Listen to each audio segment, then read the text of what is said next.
I'm Jim Sharpe. Welcome to the AZ Political Podcast. Our headlines this week: in a legislative bill he introduced, Arizona House Speaker Steve Montenegro is leading the charge to classify cartels as terrorist organizations, something the U.S. government just did yesterday with an announcement from Secretary of State Marco Rubio saying 8 Mexican cartels are going to be declared terrorist organizations.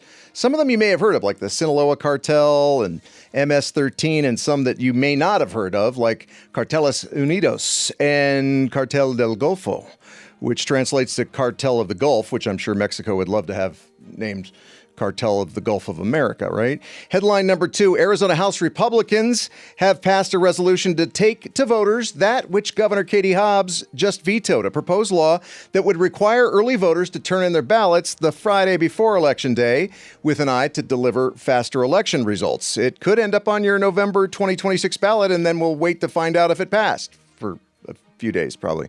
And headline number 3, Defense Secretary Pete Hegseth has ordered senior leaders at the Pentagon and throughout the U.S. military to develop plans to cut 8% from the defense budget in each of the next 5 years. This is according to a memo obtained by the Washington Post. We'll see if that affects any of the bases that we have here in Arizona. And that brings me to my guest this week on the AZ Political Podcast, Arizona Congressman Greg Stanton. Great to see you. Good to see you. So, Congressman Stanton actually started his political career as a city councilman. He served in Phoenix starting in 2000.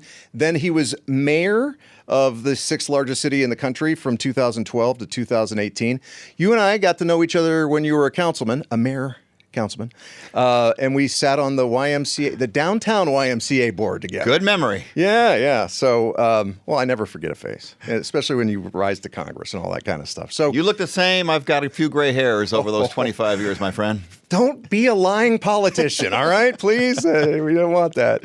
So let's start with this. I want to talk about the Trump administration policies that worry you the most about either A, removing what you consider to be essential federal workers in Arizona, or B, I should say, will withhold funds for things like infrastructure and local health and safety programs. Which are the ones you're most concerned about right now? Okay, well, I mean, both of them are incredibly concerning, but here is exactly why. There's a misunderstanding that somehow those of us who are on the other side of the aisle don't want to have a conversation about the size of the budget, programs that may be wasteful, et cetera. We want to have that conversation. Mm-hmm. Let's have the conversation and let's put those programs up to a vote before Congress. The problem is that these items that are being cut right now were voted on by Congress in a bipartisan way. 148 Republicans voted for this. Mm-hmm. The previous president signed it. Under our system, that's it. You have independent branches of government. We've reached an agreement. That is the budget. The president's obligation then is to follow the budget decisions made during that. He is unilaterally making cuts across the board, including to infrastructure projects, including supporting healthcare programs or nonprofits. Now, we can talk about the value of those programs. I happen to support them, but certainly, unless we're going to have an authoritarian type government, which I don't want, I don't think the people listening to this and watching this want that either. If you want to make those changes to our government, fine. Come to Congress, make a proposal, get the votes that you need, and let's see what can get passed. That is how our constitutional democracy works, and it is worth fighting for. Yeah, and there are ways to do this, right? But do you kind of understand why they're saying, look, if we take it to Congress, once a government program's created, it lives in perpetuity. This is the only way we can do it, is just slash. Might not agree with the approach. Do you agree with the ends? Would you say the ends? If the ends means changing our budget, come to Congress and make a proposal. Remember, the president is a Republican. The House of Representatives has a majority of Republicans. The Senate has a majority of Republicans. You actually control all the branches of government. Right. So why are you bypassing your own party and basically telling them that they don't matter? This is really important that we go about this the right way. otherwise we move in a direction of an authoritarian government where the president treats Congress just as an advisory body. And oh, by the way, if there's ever a president of the other party, do you think they're going to give it back, that power back? No. We have fundamentally changed who we are as a country, our form of government. And I actually think that the government that our founding fathers set up, they wanted three branches of government. They wanted each of them to be a check on the other. They wanted each of them to be independent. They wanted Congress to be the Article I branch, which is the one that sets the budget for the country. Right, That is how our founding fathers set it up, and it is worth fighting for. And any decisions about cuts, let's have that conversation, but it has to be done the right way. I want to get back into specifics in a second, but I wanted to ask you, I know you're friends with people on the other side of the aisle. Have any of them said to you from the other side of the aisle, maybe behind closed doors, maybe at a cocktail party, I really don't like that the president is going around congressional authority to do this? And do you think there's a possibility that some congressional Republicans will finally go, yeah, you know what? I'm a Republican. I support President Trump, but I don't support doing it this way. We hope we have that courage for them to do that. It's very difficult in this political. Of course. The answer is of course that is the case, that they are very frustrated about how this is going about. In fact, just yesterday, some of them sent a letter to the president asking him to keep his hands off of the Access program, the Medicaid program here in Arizona. I hope they have the courage of their convictions and will vote that way as well, because fighting for health care here in Arizona is very important. But we need to see more of that kind of leadership, what I would describe as John McCain-style leadership, which we saw when he stood up and supported the Affordable Care Act in a very difficult political environment. I'm very proud of him for doing so. We need more of those type of leadership moments. So which specific cuts, both in workforce and in money, are worrying you the most for Arizona? Specifically? Well, look, one of the first things the president did was put out a memo saying that all of the infrastructure decisions that were made under the bipartisan infrastructure law, the monies that were voted on by Congress in a bipartisan way, that all of them are going to be stopped as they try to figure out which of those programs supported what the president called the Green New Deal. Now, there's no such thing as a Green New Deal. It's never been voted on by Congress. I think what he was trying to say is that he doesn't want to fund projects that support sustainability or maybe help in the fight against climate change. Well, does that mean that buses and light rail, things that I have fought for, are now going to be, he won't support in any regard and won't allow that funding to move forward? I think that would be an incredibly bad thing for our community and communities across the country. Does that mean, as we are developing I-10 and other incredibly important freeway projects that may use sustainable reused materials in it, which of course, so every project has sustainability elements. Does that mean we're not going to fund that incredible project? That's why I immediately demanded an explanation from this White House. What the hell are they talking about? People said, oh, don't worry. I mean, don't worry. What are you talking about? We voted on this. It was signed by the president. There cannot be a unilateral stoppage of that. Of those resources. We did not elect a king. We elected Donald Trump president, and he was elected president. No election denialism by me or people on my side of the aisle. He was rightfully elected president of the United States. He has the power of president, but he does not have the power of a king or an authoritarian leader, and we have to stand up for that principle. So I've talked with Congressman Schweikert about this, about the possibility of, if they renew the tax cuts that have been put in place, or at least the way the tax code is written, that happened the first time that Donald Trump was in office, that it could be that we get an actual federal, relief from those taxes, but it's going to end up being pushed to the states to pay for this. So with that in mind, does it make more sense for us here in Arizona to pay for our own highways, to pay for our own health care for our own residents? And that way the federal government, whatever the whim happens to be of somebody from the right or the left going, yeah, I don't think this is a good idea. We actually take care of ourselves here. Well, Congressman Schweikert is a friend of mine. We work very closely together. We sponsor bills together. I have watched his speeches that he gives on the House floor many, many, many times. He is a kind of a, not going to say a broken record, he has a consistent record of trying to adopt policies that reduce the deficit. Right. His hair should be on fire right now because next week we're going to go back to Congress, and the budget proposal that the Speaker of the House, the leader of the Republican Party in the House, Mike Johnson, is putting forward has $4.5 trillion of tax cuts, mostly going to the wealthiest Americans and the largest businesses. $1.5 trillion of cuts to programs, mostly in the form of Medicaid, which is access here in Arizona. Over 500,000 Arizonans will lose their health care as a result of this proposal. And, just do the math. The math ain't mathing. That's what Congressman Schweiker would say. It's going to massively increase the debt of the United States of America. Right. And any of the deficit hawks on the other side of the aisle, and I respect them very much, they ought to be voting no and hell no on that proposal because it goes in exactly the wrong direction from what he espouses over and over and over again on the House floor. Can you do that in a voice vote? Hell no. Just checking. Just checking. So let's talk about the alternatives, because I've heard you say it. I believe Senator Kelly said it to me as well. That yes, let's have a conversation about cutting government. Let's talk about where we can do away with the waste and the overages and all this stuff. And we are $36.5 trillion in debt.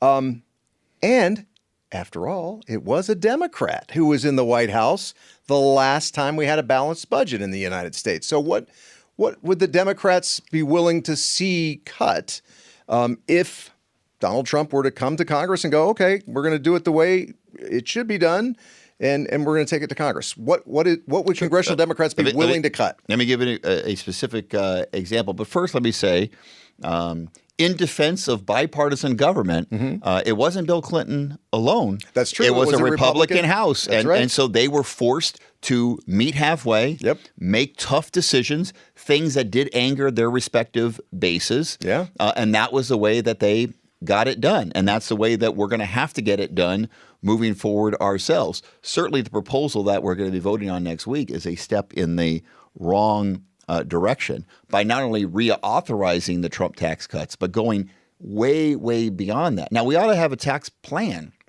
that supports the middle class and working class families across America. Who can disagree with that? The tax credit is a perfect example, and that is supported in a bipartisan way. So we ought to have a plan that makes life easier and less costly for middle class families across America. But are we really going to go all the way down to a 15% rate for the wealthiest America? We're going to go to a corporate rate as low as that, at the same time cutting health care for people, tens of millions of Americans, 500,000 here in Arizona? I think not. But let me give you an example. It doesn't get a lot. The Inflation Reduction Act is, much maligned. It's very controversial, but like, I'll take any fair criticism. But you know what we did do? We took on Big Pharma. What we did to negotiate drug prices is going to save our government tens of billions of dollars, because we were willing to say it was a mistake years ago, even during the time of the Affordable Care Act, to allow the pharmaceutical companies to basically charge the United States government whatever they wanted, even though the rest of the world goes in exactly the wrong direction, that life-saving drugs cost so much more here in the United States than they do anywhere else. That ain't right. And so we took on Big Pharma, and as a result of that, allowing the government to negotiate drug prices, tens of billions of dollars will be saved in the Medicare system. That's one example, but you got to be willing to do some tough political lifting in order to make this. And I'm not going to settle the budget deficit right here on this radio show as much as I would like to, but I would say I'm one of the most bipartisan members of Congress. I've proven that. I've got a voting record in that regard. I'm ranked as such, and I would be one of the members at the table willing to reach a grand compromise, if you will. But you have to have real sacrifice that the Republicans would have to be willing to make. And what we're voting on next week is a step in the wrong direction. So should that sacrifice include middle-class Americans who are primarily the voters, right? Them having to take on a heavier tax burden to relieve this $36.5 trillion debt. Well, like I just said, I actually think that middle-class Americans who took on the burden of the last Trump tax cuts, where the wealthiest Americans, the largest corporations, got mega tax benefits. That was right before I ran for Congress. I ran against those tax giveaways at a time that we should have been moving in a way that supported middle-class and working-class Americans. By the way, they went after the Affordable Care Act, and that's the reason why when I was elected in 2018, that's when the Democrats took the majority by a wide margin in the House. My recommendation to my friends on the other side of the aisle is be very careful when you're talking about the massive amounts of people that you would take off of health care. Right. Tens of millions of Americans. It's bad for people's health. It's bad for the American economy. Think of all the health care jobs and the hospitals that are here that are providing this great health care for the people of this community. And it's bad politics as well. We are at a time in American history where a higher percentage of the American people actually have health insurance. It's been an incredible accomplishment over time. That is also worth fighting for. We should not move in the wrong direction. So currently, I think we should not allow for these additional cuts that they're proposing, and we should stand up for some tax reduction for middle-class and working-class people. The burden of living right now is high. The president ran successfully on proposing to reduce costs. Obviously, that hasn't been his priority, to be perfectly honest, since he's been president. He's instead been focused in on all of these executive orders and trying to fire so many of the federal employees, and apparently going backwards on the commitments we made to the people of Ukraine and calling Zelensky a dictator. I think dictator, all of those things are a distraction from what he really should be focusing on, which is reducing costs for the American people. And I hope and pray he gets back to that, because he ran on it. The American people believed him. He won the election, and he owes that to the American people. Yeah, and I really think that's one of the reasons he's enjoyed some somewhat decent numbers as far as popularity goes right now, is because people see him as cutting costs, right? Whether he's effectively doing that or not is another question. But I promise I'm going to get off the debt in a second here. I promise. But if we were to confiscate all of the wealth of every billionaire around the world, we couldn't even come close to paying off a third of the federal debt. So middle-class Americans have to be a part of that answer, don't they? Well, the commitment that we have made is not to increase taxes for people earning over $400,000. That's certainly not the billionaire. But look, it's really, I would politely argue, it's more of a mindset. Do you want to be part of the solution? Are you willing to be in the room? No, the debt is a real issue. Yeah. United States competitiveness is a real issue. We got to have the strongest economy on planet Earth, and we have to adopt policies that will help to create that. That's why I'm such a big supporter of the CHIPS Act and semiconductor and strong industrial policy in the United States. So building the strongest economy on planet Earth, it has to be a high priority as well. But the question is, are you really willing to have the courage of your convictions and get in a room and be willing to make tough decisions? And the answer is, yeah, you have to be, and that's why I said this thing we're voting on next week is a massive step in the wrong direction. If you're someone watching this or listening to this that thinks the deficit is the number one issue facing our country, as I mentioned, your hair should be on fire, and you should be calling your Congress member right now and saying, please vote no on the budget proposal that's being put forward. Well, and the truth of the matter is, during the first Trump presidency, the debt was grown almost twice as fast as President Obama grew it. So, of course, Congress plays a part in all that, right, too. Where do you see eye to eye with the administration? I get the sense it's border security, some border security issues? Well, yes and no. I mean, yes, in that they want to have stronger border security. Well, that's a bipartisan policy right now. Right. Of course we do. The difference I know you've sponsored bills to that effect, too. Of course, and we owe that to the American people. What the American people saw, which was so much disorder at the southern border over the last 4 years, they were rightfully very frustrated. The Biden administration was too slow to take action. My record is clear. I wrote letter after letter to the administration. I called upon them to take action sooner. They were slow to take action.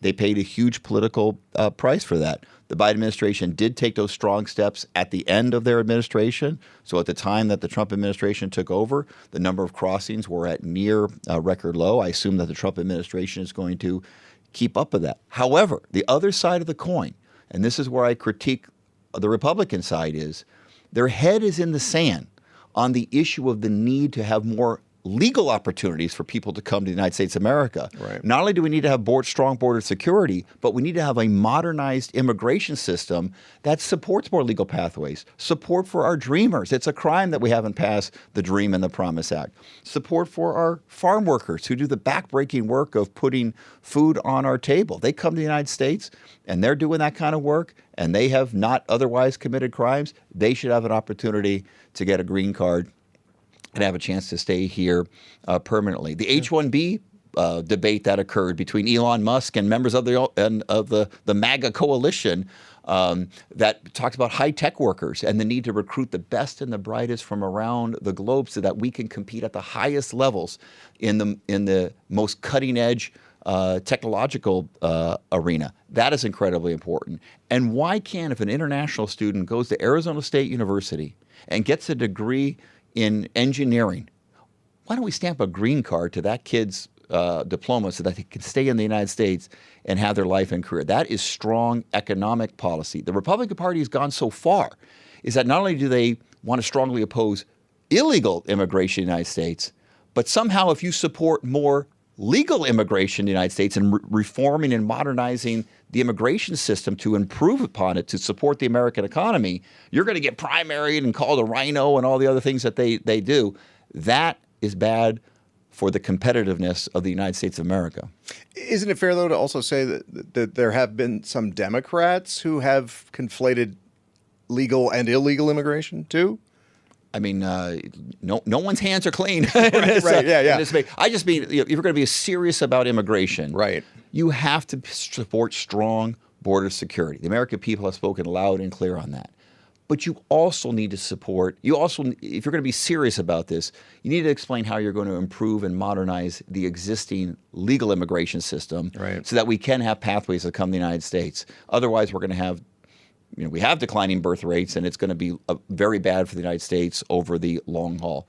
Oh, by the way, if you're really going to be serious about it, you also need to explain what is your trade policy with Mexico and southern Latin America, because increasing trade is going to be an increasingly important part of our economy. Yeah. Because these tensions with China, they ain't going away. Yeah. So a lot of American companies are looking to nearshore, move operations that otherwise would have been in China to other locations. Well, why not right there in Mexico, where you have clean supply chain to the United States, particularly in the semiconductor space? So having good relations with Mexico, from the issue with the cartels that you talked about at the top, fighting fentanyl, border security, increasing and modernizing legal immigration, and having strong economic and trade policies. It's all part of a larger kind of macro thinking on this most important issue. Yeah, it's so multi-tiered and multi-pronged. And I mean, it's just and it's so. Oh, one important. more. Oh yeah, please. The Colorado River. Yeah. We actually owe them 1.5 million acre feet per. We have Mexico treaties with them. Yeah. So we can't solve our water issues here locally without good relations with Mexico in terms of shared sacrifice and taking those cuts. So it's a multi-pronged relationship, and we need to be not cartoonish about it, but serious about it. Yeah. By the way, I think he saw my notes, because with almost half of Arizona under extreme drought conditions, where do you see our future water coming from? I mean, we've kind of already tapped what we're allowed to take out of the Colorado River. We do have some good aquifers that are underneath the state of Arizona in some places not. I talked to the director of water strategy for SRP this morning on the radio, and she says they feel pretty good about where they are, but we're talking 2 years, and then maybe supplies start to become a problem.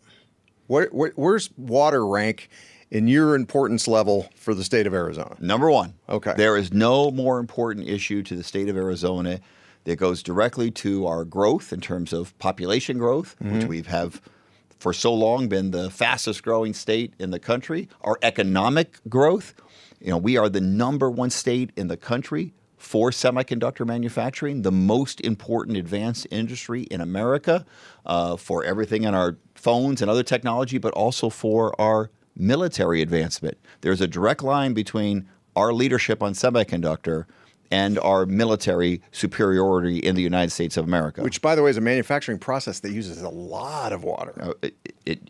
That is 100% true.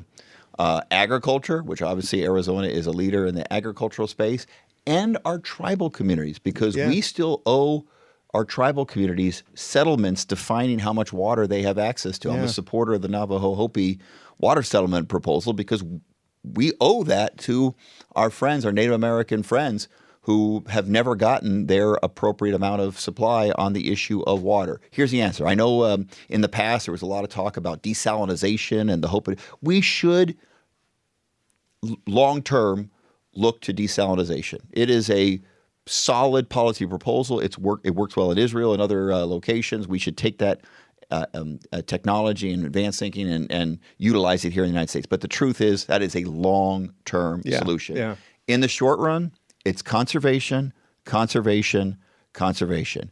I in Congress spend more of my time than anything else working with my local communities, like in Chandler, where Intel is located, to make sure that they have resources for water reclamation. They could recycle that water. You mentioned that semiconductor is a high water use industry. It is.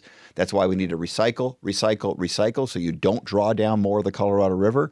Mayor Gallego and I, who work very closely together, she's leading the charge, and I'm supporting her in Congress on the development of an advanced water purification facility in partnership with a dozen or so other cities that will allow wastewater to tap, to recycle dirty water. Gatos' favorite, by the way, toilet to tap is what he calls it, but go ahead. I didn't say toilet to tap. I know. That's what he calls it. Sorry. He may be right. But that being said, that is the truth, is that we are going to have to be able to recycle water. And when that advanced water purification facility is built, it's $2 billion, so it ain't cheap. Yeah. But we'll draw down up to 50% less of the Colorado River than we currently do. So water reclamation, recycling, as you know, as we grow and become more urbanized, we draw down less water because often we're utilizing what used to be farmland. So the growth of our community actually has a positive impact on our water usage. But we also need to conserve, recycle, and there is an important federal role. We have a national interest in the success of the Colorado River. This is not a state of Arizona issue. Right. It's not a regional issue. Yeah. If we're not successful here in Arizona in semiconductor, that hurts the national defense of the United States. That is why when I talk to my colleagues in Washington, I said, don't think of drought as somehow, our issue and not your. It is all of our issue, because if we can't be successful here in Arizona, that is incredibly damaging for all of America. So that is why it is such an area of focus. The governor, I know, is going to lead another round of the Water Council. Last time, unfortunately, people walked away from the table. There ain't no more walking away. We are going to have to engage in, talks across the table, sincere talks, in a willingness to shared sacrifice and ultimately shared benefit. Because as we negotiate against the upper basin states, and there is one heck of a fight brewing between the lower basin and the upper basin, the lower basin where we're located. I'll punch Wyoming right in the face, by the way, but go ahead. No violence. But one of the best things we can do to make our case, and it may end up in court, is that we've been willing to sacrifice ourselves. Arizona does a lot more on water conservation than does the other upper basin. We need to do even more of that, and that's why those discussions are so important, and that's how we ultimately win the case and be able to keep our water supply coming downriver.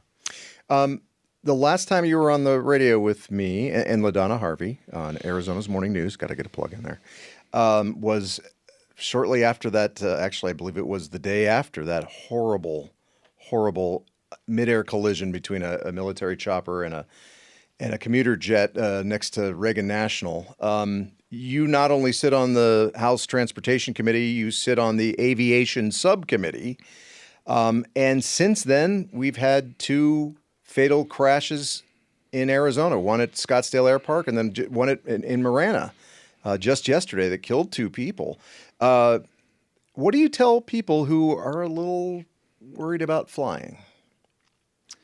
Well, I vote with my feet, obviously, and I fly to Washington every week, and I fly home to Washington. Reagan. I fly into Reagan every Right. so the American aviation safety system is still the envy of the world. We are still number one. I trust it. I utilize it. The terrible crash you're talking about that happened at DCA with the helicopter, the military helicopter, and the commercial flight crashed into each other. Horrific, but that was the worst one we've had in more than almost 20 years. And so, I mean, it is an incredible tragedy. I can't imagine the pain for the families that lost loved ones on that terrible crash. But it is in some way a reminder that it is a very rare incident to have a crash of that magnitude, and we hope and pray it never happens again. However, we did put in the FAA reauthorization last year, and I'm on that committee, many new safety items, many new investments in safety for our aviation system, including better sensors on runways, because separate and apart from air crashes, there have been many near misses actually on taxiways and runways, and we've got to use technology better to help that. So we need to improve our technology. We need to hire more air traffic controllers and give them the training. And this is not the time to be firing a bunch of employees. So I spoke very loudly when the presidential administration decided to fire 400, wasn't it? Many, hundreds of them that were the next generation of safety officials in the FAA. Now, I'm not suggesting that there's a line between that and the crash that happened at DCA. Right. But we're trying to prevent the next crash. And if people retire, you need that next generation of safety officials. So I believe that any decision to fire those folks may have saved a tiny amount of money, but you may be a penny wise and a pound foolish by not having those well-trained safety officials getting that experience over time. You're basically terminating a generation of FAA safety officials. How do you walk that line between, you're a trusted elected official. How do you walk the line between this is absolutely 100% safe, not 100% safe, nothing is 100% safe, right? Let's be fair. But the American aviation industry is incredibly safe, yet they made these cuts. That doesn't make it as safe as it could be. What do you tell your constituents? I'm going to steal that line. You just described it very well. That's exactly right. We do have a safe aviation system. It's not a perfect aviation system for tragically obvious reasons with the recent accidents. I'm not going to go on the line and say that there were never going to be another accident. That would be crazy for me to do. What I owe the people that I represent, particularly as a member of the committee that has oversight over the FAA, is that we're going to provide them, I will always vote to provide them the resources to buy the technology, that the very best-in-class technology, and the resources to hire the people necessary. Air traffic controller is one of the most stressful jobs that could possibly exist. And because of the shortage, those air traffic controllers who I have met with at Sky Harbor on numerous occasions, they work long hours. They're working 6 days a week in a very stressful job. We owe them, number one, a huge debt of gratitude, and we owe them the obligation of giving them the compensation that they deserve and bringing in more people so that they don't have to work 6 days a week. And that's the kind of thing that I'll be working towards on this committee with oversight over the FAA. We need to ensure that our aviation system in the United States always remains the best in the world. Yeah. You hope, right? Because people fly to go to weddings and they fly to go to other, amazing family, get-togethers, and they commute every week back and forth to their jobs. Yeah, and the president did a massive disservice after that horrific accident that happened at DCA to suggest that it was DEI or something that was the cause of it.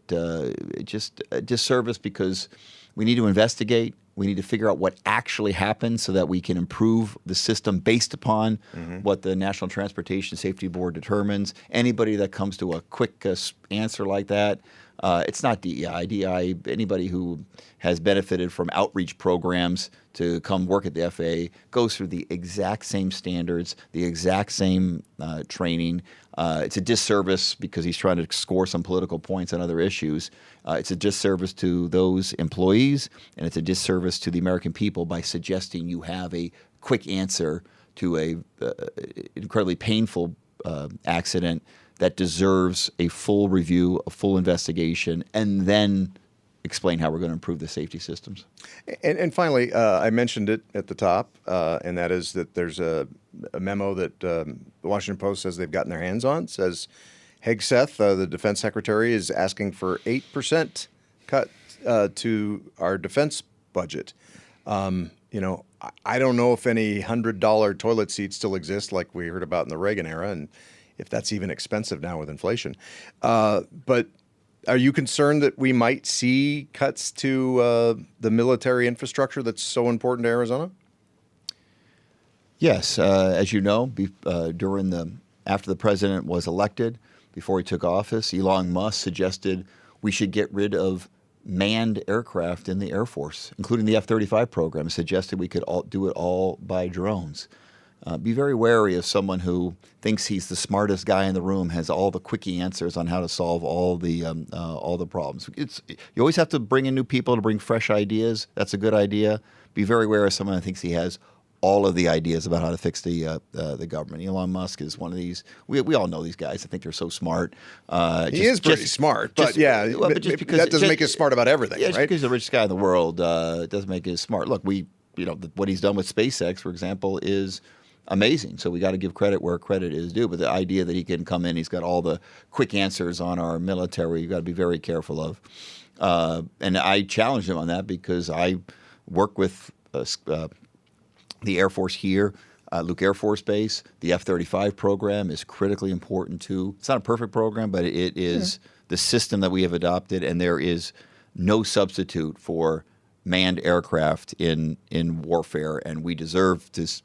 Our fighting women and men who fly those planes deserve our full support. So I was quick to take action on that. And look, this is a time of significantly increasing threats to the United States around the globe. Right now, we are supporting we were supporting Ukraine. Now we may be going in the exact opposite direction, which I think is a real tragedy. But there are greater threats to our allies in Europe, especially if we retreat from our support from Ukraine.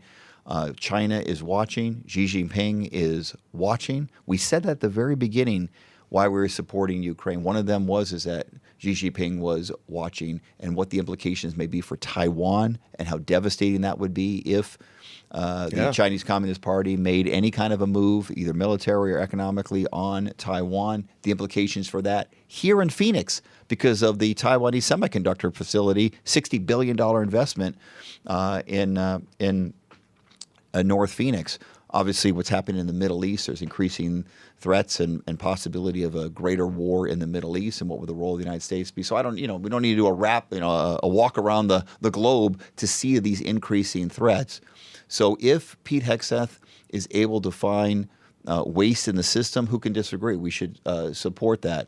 But if these cuts end up in a weakened United States, and weaken in our ability to respond to multiple conflicts at once, because that is the reality of the situation, I think also that would be a penny wise and a pound foolish. All right. Well, appreciate your time, Congressman. We covered it all in this one. That's great. I think so, yeah. Do you want to discuss any hobbies? Or, we didn't go there. Hobbies? Yeah. I mean, I talk about all these bad news, but, I've had many titles in my life. City Council. Deputy Attorney General. I worked for Terry Goddard for a couple of years. Right. Yeah. That's right, you did. Then I was mayor. Now I'm congressman.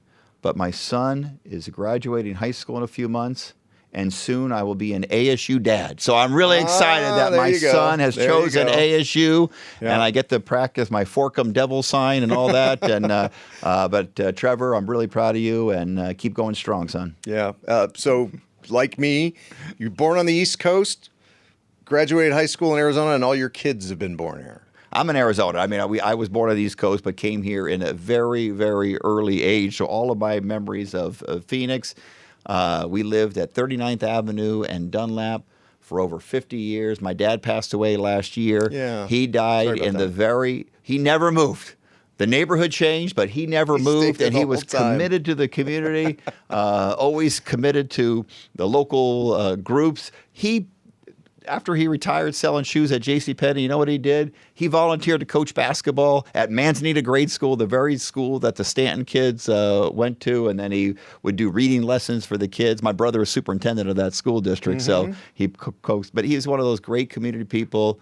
All of his life was dedicated to serving others, and I was so lucky to grow up in a household with a mom and dad that were just, we didn't have a lot of money, but totally dedicated to helping others, and that's why I've tried to be in public service myself. So I can say this because I know multiple Stantons. You guys have carried that on. All the Stanton kids have always served their community, and I appreciate that. If you know the Stanton kids, then you know that others are even more committed to helping others than I. All of the Stanton kids are in public service in various ways. Yeah. My little sister Maria, she's an angel. 30 years teaching special education in the Cartwright School District over there in Maryville. Who does that? Yeah. She does. A real angel on earth. So I come from a family of committed public service, and I love it. Thanks for having me on. It's great. You bet. My pleasure. I'm Jim Sharpe. Thanks for watching the AZ Political Podcast, and we'll see you soon.